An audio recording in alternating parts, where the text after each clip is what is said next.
Imagine islands ruled by giants. A hunter, a Komodo dragon, crawls onto the sandy shore and instantly snatches its prey, slippery and alive. In its jaws writhes a large octopus. The dragon tosses the octopus into the air, then slams it hard back onto the ground. That's how it always breaks down its victim. The octopus grows weaker and soon stops fighting back. The predator swallows it whole. But just a moment later, the scene changes. Something's wrong. The dragon jerks, starts choking, its throat clogged with tentacles that refuse to let go, even in death.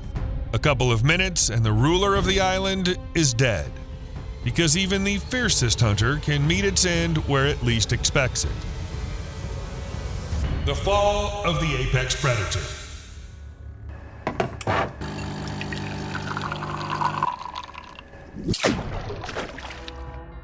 An unobtrusive reminder to do that thing under the video in case you forget.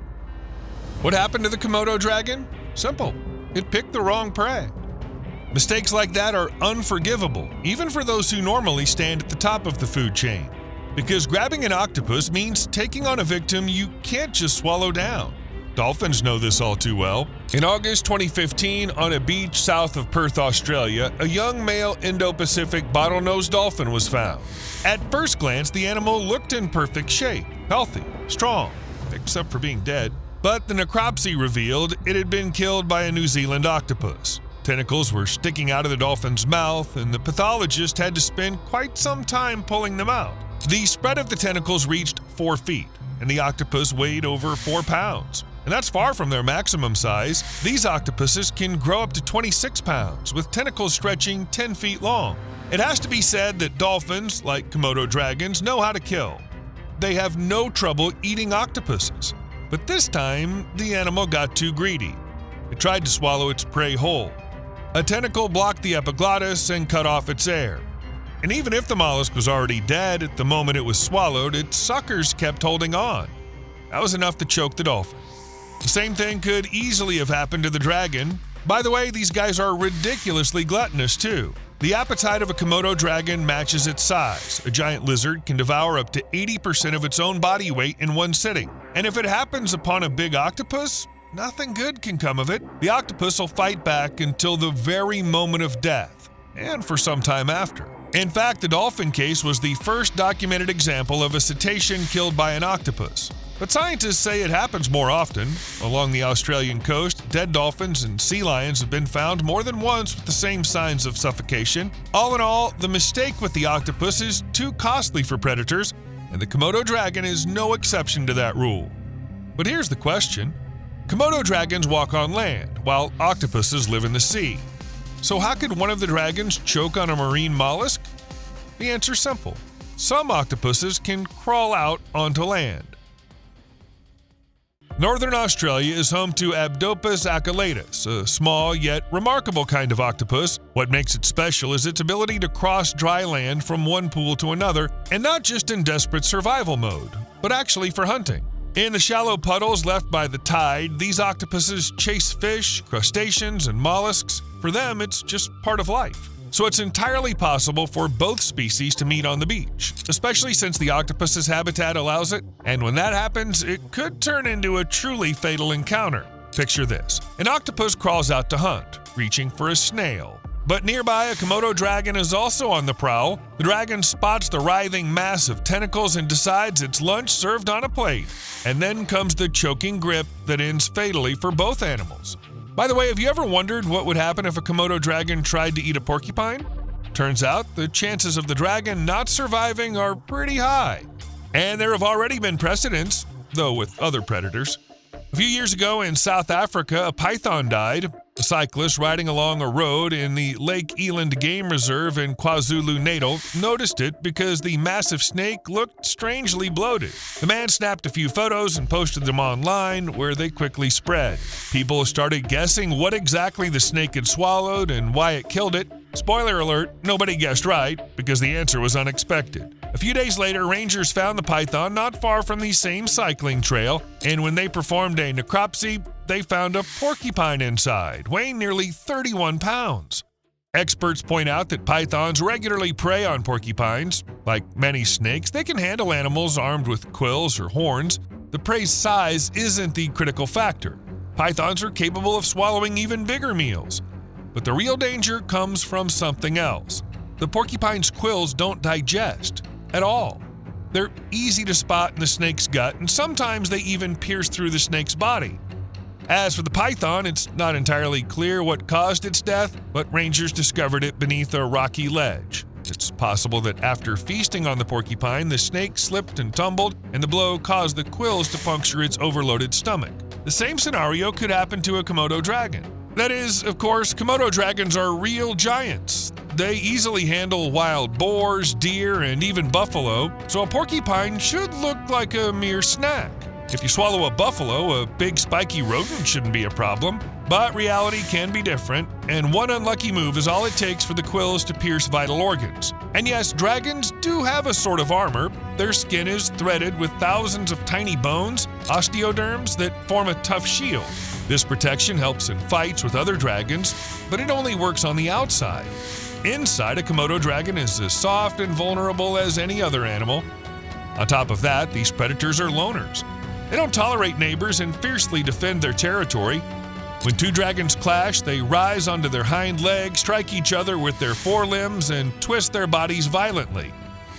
Now imagine this. One of them has just swallowed a porcupine, and right in the middle of the fight, the quills inside find their way out. Ouch!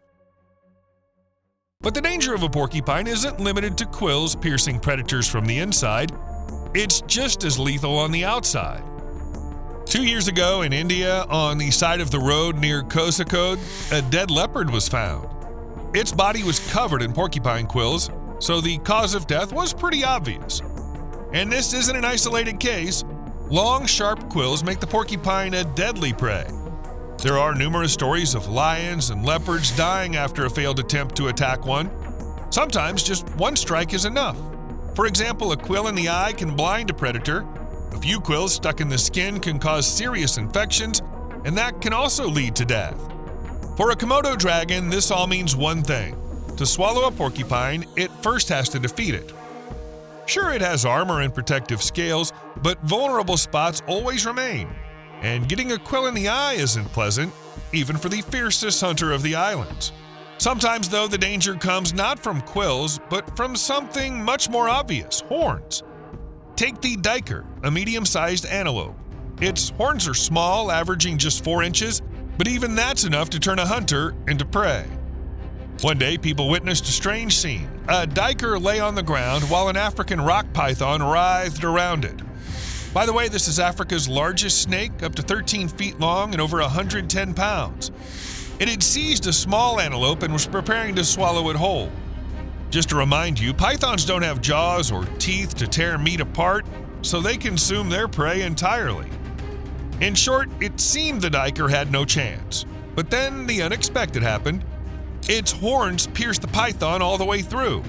And for the snake, it was a fatal injury. And this isn't the only case. There are other known instances of pythons dying while trying to swallow an antelope. Sharp horns inside the stomach become the prey's final line of defense.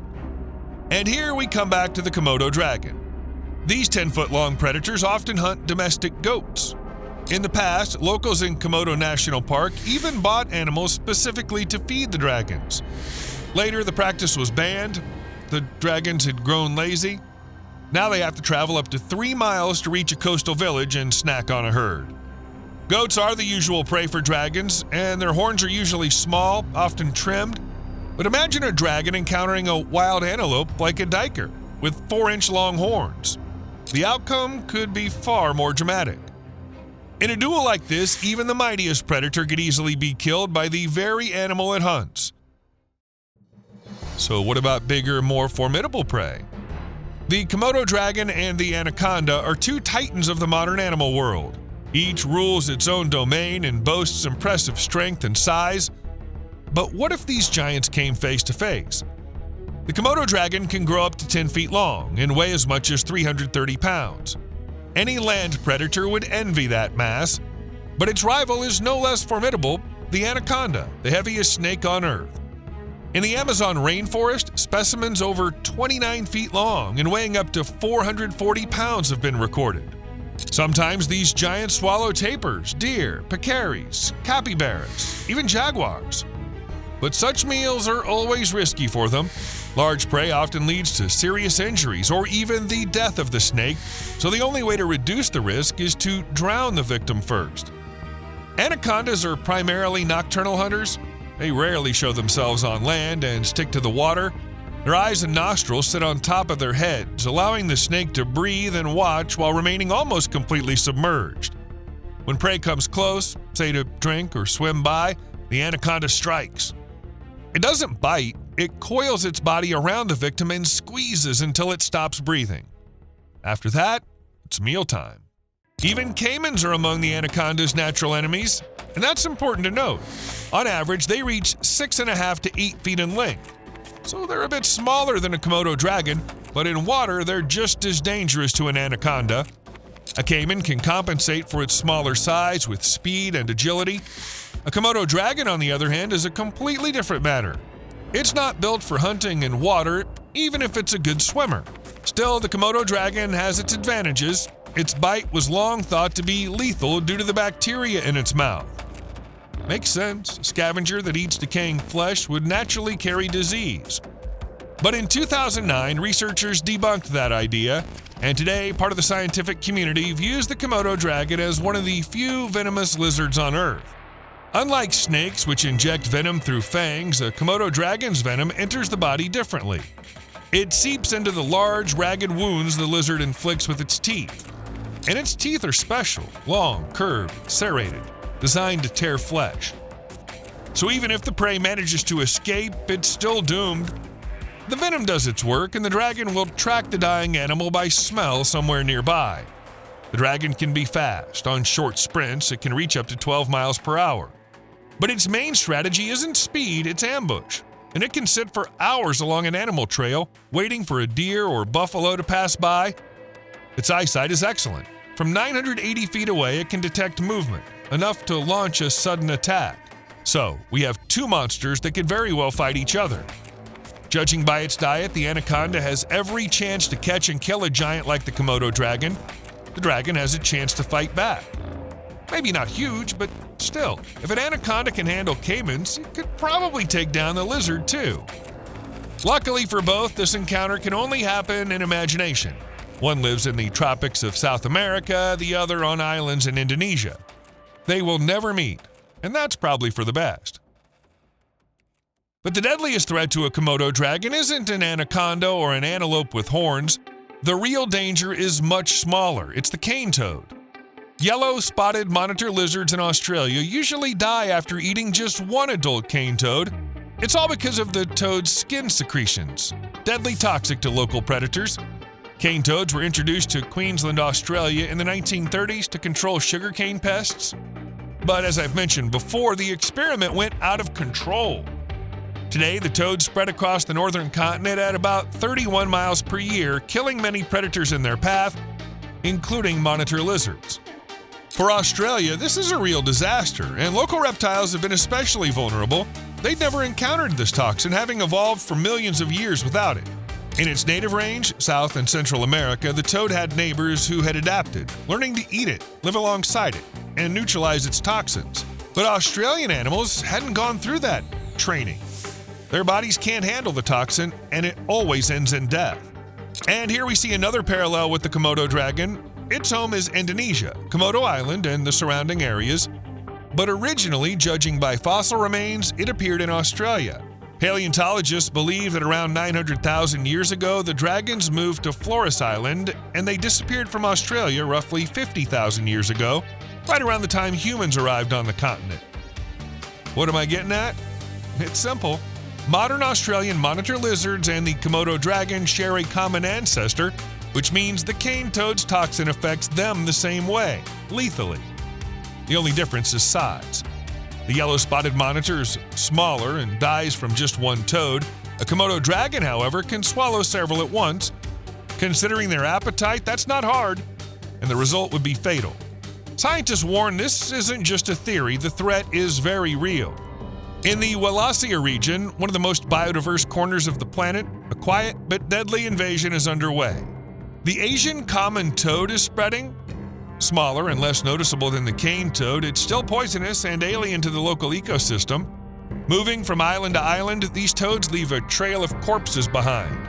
Native species, unprepared for their toxin, perish by the dozens. Biologists describe what's happening as a real disaster. On some islands, the toads have become so numerous that, according to researchers, you could practically walk on them. One expert recounted finding dead cobras with toads in their mouths or stomachs. Even Asian water monitors were spotted staggering as if drunk, most likely after recently eating a toad. What's particularly concerning is that the Asian common toad is getting closer to Komodo. It's already been seen on Sumbawa and Sumba, islands very close to the Komodo dragon's range. If the invasion continues, the toad's arrival on Komodo may become inevitable. And then even these 10-foot-long lizards could be at risk. Despite their reputation as fierce predators, they might be no match for a tiny opponent. Scientists acknowledge no Komodo dragons have ever been fed Asian common toads, but the toxin could be deadly. Sure, over time, dragons might learn to recognize the toxin and avoid such prey, but the first encounters could be fatal, and that might be enough to wipe out entire populations. There's another curious detail, a method devised by Australian scientists to protect lizards from poisonous toads. At first glance, it sounds insane. Release 200,000 eggs and hatchlings of a toxic invasive species. You'd think it would only make the problem worse, but it had the opposite effect. I've mentioned this in other videos. Young cane toads contain only a small dose of toxin, enough to make a predator feel sick but not enough to kill it, and enough to teach it a lesson. After sampling a bit of toxic food, a lizard learns for life, and cane toads end up on its do not eat list. As a result, even a whole wave of deadly amphibians no longer poses a serious threat. Here's how dragons react before learning. They eat toads with huge enthusiasm. And here's after. They see a cane toad, and it's clear to them it's best not to touch it. Biologists note that this tactic could help other vertebrates facing extinction due to the toad invasion. And if it works for smaller monitors, why not try it with Komodo dragons? Maybe they too can learn to steer clear of tiny but deadly enemies. Now let's move to another part of the world, the Amazon. The Amazon is full of monsters, and one of the strangest and most dangerous is the electric eel. This fish can grow up to 6.5 feet long and kills not with teeth or venom, but with electricity. A grown eel can generate a shock of over 300 volts, and in rare cases up to 860 volts. That's enough to paralyze and drown even a large animal. There are documented cases of people being attacked. One man in Amapá State, Brazil, was shocked right on the street. His house had flooded and the eel was inside. Eyewitnesses said he couldn't move, just shook uncontrollably. Luckily, he was rescued and rushed to the hospital. But there are also lethal incidents where victims drowned because their muscles locked in spasms and they couldn't reach land. This is the eel's hunting method. It finds its prey and sends a powerful electric shock through the water. The prey's muscles spasm and freeze, and the eel clamps it between head and tail, the two poles of its electric organ. There's no chance of escape. It's no wonder the electric eel has fascinated scientists for so long. Back in the 18th century, it became a pivotal species for studying animal electricity. And in the 19th century, Humboldt and Faraday examined it. Later, it even inspired engineers to develop new power sources. But the eel can do more than hunt, it can defend itself. Sometimes it leaps out of the water and shocks a threat directly. This behavior is confirmed by the legendary account of Alexander von Humboldt, who described a battle between electric eels and horses in 1800. According to the story, fishermen drove about 30 horses and mules into a pond with eels, and an epic struggle began. The fishermen kept the animals in the water while the eels attacked. I won't comment on how humane it was, but 2 horses died within 5 minutes and the rest managed to escape, collapsing on the ground near the pond. Sometimes the power of an electric eel is strikingly clear. One Brazilian went fishing, cast his line into the Amazon and caught an eel. He pulled it onto the shore and went to fetch a knife, but when he came back, he saw another contender approaching. A caiman was sneaking up on the eel. The fisherman managed to start recording on his smartphone. The huge reptile lunged at the eel and died instantly. One powerful shock was enough. And if an eel can kill a caiman, a Komodo dragon would face the same fate. Either it would be shocked on land, or if in the water, its muscles would seize in convulsions and the giant would simply drown, even though it can swim. Sometimes eels do things that seem almost alien. In Delaware, an amateur photographer captured a rare event. An American eel wriggled out of the stomach of a heron that had just swallowed it whole. In the footage, you can see the eel's head flopping in the air while the heron calmly flies onward. The scene immediately caught the attention of predators. Young eagles and a fox began chasing the bird, each hoping that either the eel or the heron wouldn't make it to safety. The photographer watched the scene from about 230 feet away using a telephoto lens.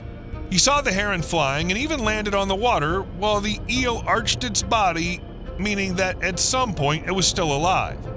Scientists call such cases extremely rare. It's known that snake eels can sometimes make their way through the digestive tracts of fish that swallowed them. Occasionally, they break into body cavities or muscles, but more often they get trapped in the tissue and die there, essentially mummifying.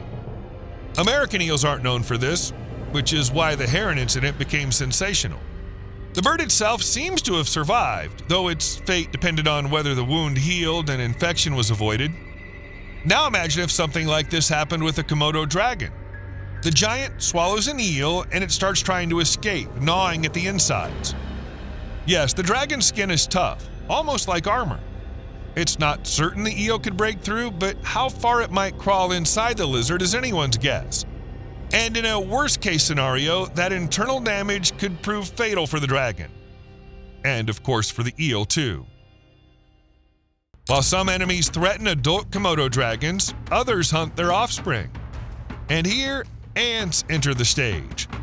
Recently, the red imported fire ant has been recognized as one of the most dangerous invasive species in many parts of the world. Its arrival disrupts the balance of entire ecosystems, and reptiles suffer particularly. Experiments have shown that in broad-snouted caiman nests, the presence of these ants reduces offspring survival by almost half. In the lab, survival dropped by about 10%, but in the wild it reached 43%. About 14.5% of the hatchlings died immediately after emerging, attacked by thousands of tiny ants and eaten alive. The remaining 28.5% fell victim to indirect effects. The ants interfered with mothers caring for the clutch and maintaining the nest. And if that's how it is with caimans, imagine what it's like for Komodo dragons. Female dragons put enormous effort into protecting their nests. They search for safe spots on hillsides and rocky outcrops, sometimes even building fake nests to confuse predators. In a real nest, they lay 20 to 30 eggs. Incubation lasts 7 to 8 months, and all that time, the mother guards the clutch, sometimes covering it with her body to shield it from predators and temperature fluctuations. But even this strategy may not be enough when ants enter the scene. Hatching is a major ordeal for a baby Komodo dragon. The hatchling breaks out of the shell using a special egg tooth and can then lie completely still for hours before starting to make its way to the surface of the nest. At this point, it's utterly defenseless. The average newborn is just 18 inches long and weighs about 4 ounces.